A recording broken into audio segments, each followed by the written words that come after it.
L'admission de Sciences Po Paris, c'est 4 étapes que je vais t'expliquer dans cette vidéo. Alors écoute bien parce que je vais te donner tout ce que tu dois savoir pour postuler et avoir une chance de faire partie des 10% de réussite parce que oui, c'est un concours ultra sélectif.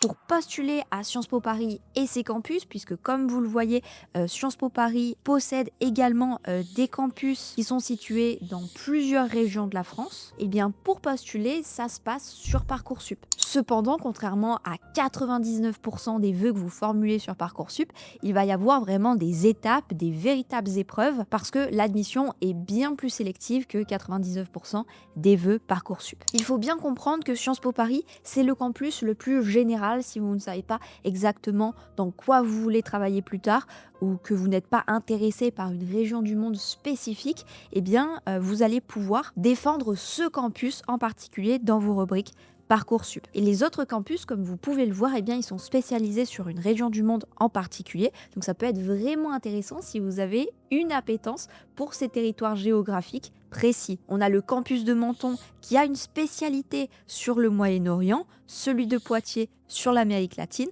celui de Dijon sur l'Union européenne, pareil pour celui de Nancy, avec quand même une précision sur le couple franco-allemand, vraiment une sorte de spécialité pour ces deux pays-là qui sont un peu les moteurs de l'Union européenne.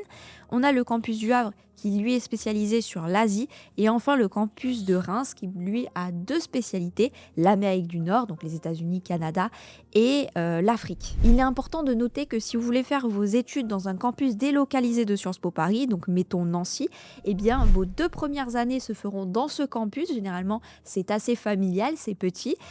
Ensuite vous passez votre 3e année à l'étranger, ça c'est valable pour absolument tous les campus, même celui de Paris, même les 7 IEP, toutes ces admissions d'instituts d'études politiques. Et ensuite, vos 2 dernières années, peu importe le campus que vous choisissez, que ce soit Poitiers ou Le Havre, eh bien vous les faites à Paris puisque ce sont les années de votre master. Maintenant que vous savez ça, quelles sont les épreuves, quelles sont les étapes pour postuler sur Parcoursup et à quoi vous allez devoir vous préparer. Alors déjà, il faut savoir que l'admission de Sciences Po Paris, ils vont regarder en tout premier lieu votre dossier. Ça, vous avez tout rempli sur Parcoursup et donc le jury de Sciences Po, il va pouvoir voir vos notes et vos appréciations. Évidemment, c'est une école d'élite, donc il faut avoir les meilleures notes possibles dans vos spécialités et ils vont aussi prendre en compte votre trajectoire.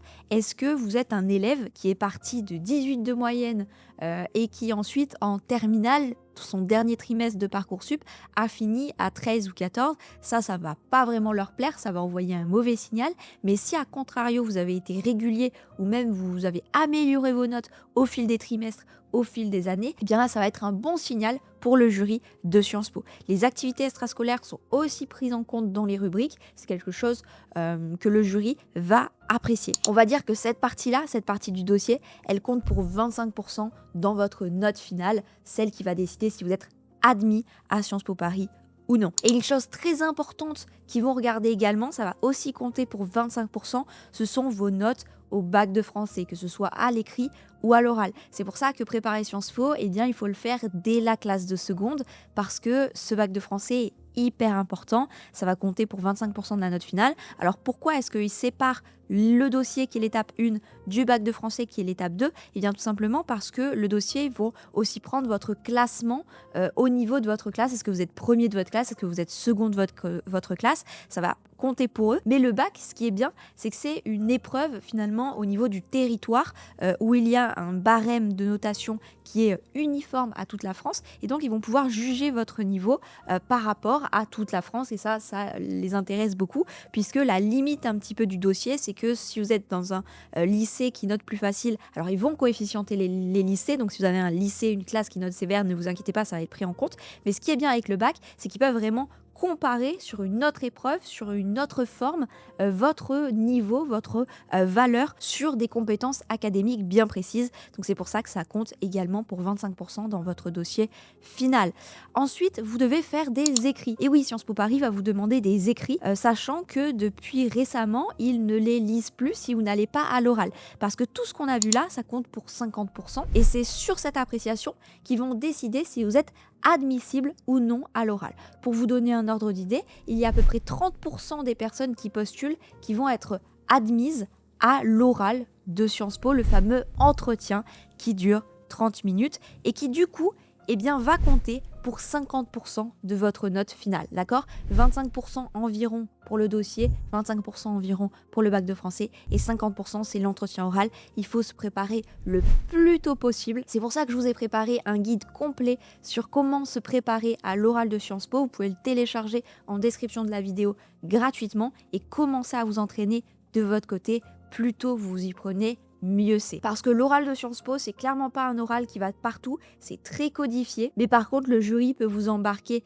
dans plein de sujets différents, donc il faut vraiment se préparer à toutes les éventualités. Il faut savoir que cet entretien, il dure 30 minutes, il est en visioconférence, donc peu importe où vous habitez dans la France ou dans le monde, vous pouvez le passer avec votre ordinateur. Au niveau des étapes, vous avez déjà une présentation en 3 minutes où vous devez captiver le jury. Vous allez dire des choses qui sont très simples sur vous, comme par exemple votre nom, vos spécialités, le lycée dans lequel vous étudiez, ce que vous faites au niveau extrascolaire, mais vous allez devoir aussi pimenter un petit peu cette présentation en donnant des faits un peu insolites sur vous afin de vous différencier des autres candidats. Ensuite, il va y avoir la partie la plus importante de l'oral de Sciences Po, l'analyse d'images. Le jury va vous soumettre 2 images que vous ne connaissez absolument pas, vous n'avez pas le temps de vous préparer à ces images, mais si vous êtes bien préparé sur plein d'images, ça va faciliter grandement votre analyse. Et ces images, elles peuvent être de l'ordre artistique, mais ça peut aussi être des images d'actualité ou encore ce qu'on peut appeler des images qui vont faire référence